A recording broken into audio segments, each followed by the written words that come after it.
C'est dans le magnifique cadre du nouvel auditorium du ministère des Affaires étrangères et de la francophonie que la République du Congo a célébré dans la matinée du 24 octobre 2008 le 63e anniversaire de la création de l'ONU. Placée sous le patronage du ministre de l'économie forestière, représentant le ministre des Affaires étrangères et de la francophonie empêché, cette cérémonie officielle a eu lieu en présence des membres du gouvernement, du coordonnateur résident du système des Nations Unies au Congo, des chefs d'agence et du personnel du système des Nations Unies, des représentants du corps diplomatique et de la société civile, ainsi que ceux du secteur privé, des confessions religieuses et des médias. Plusieurs temps forts ont marqué cette célébration. Le premier a été l'entrée en salle des drapeaux congolais et onusiens, salués par l'assistance, puis l'exécution de l'hymne national de la République du Congo.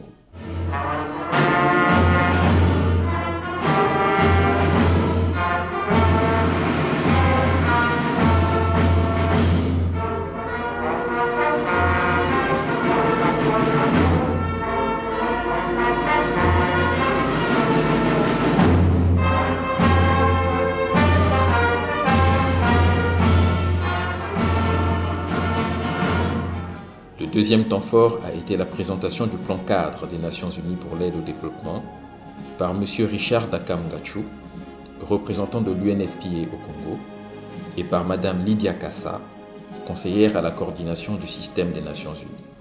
Alors, qu'est-ce qu'il nous reste à faire?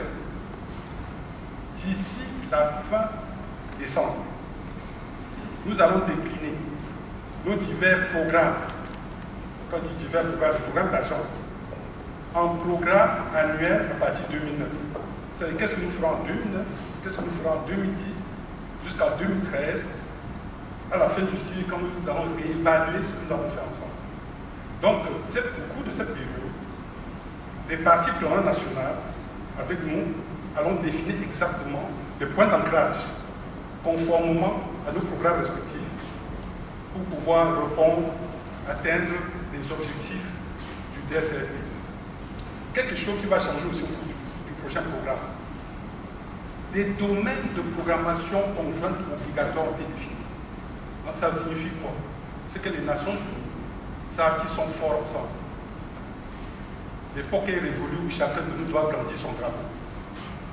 Donc à ce titre, pour la période 2009-2013, nous avons choisi 3 domaines de programmation conjointe obligatoire.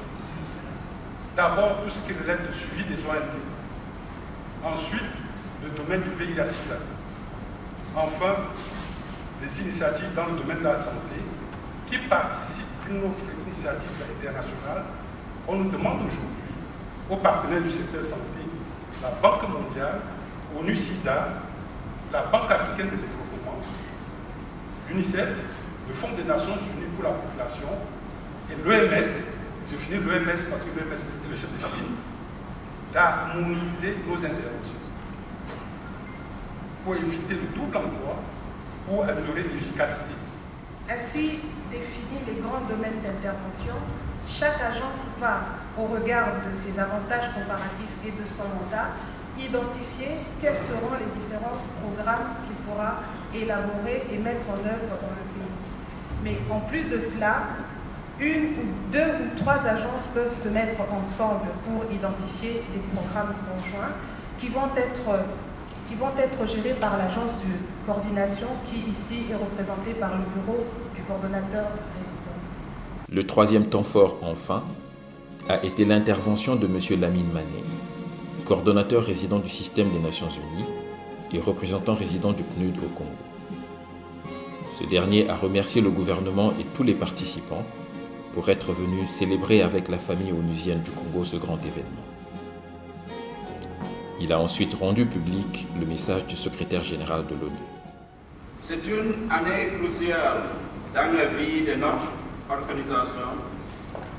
Nous avons enfin franchi le point médian des efforts engagés pour atteindre les objectifs du millénaire pour le développement. Notre vision commune pour bâtir un monde meilleur, il est plus clair que jamais que les menaces de ces siècles n'épargnent personne. Si nous voulons assurer le progrès de l'humanité, nous devons préserver le patrimoine mondial.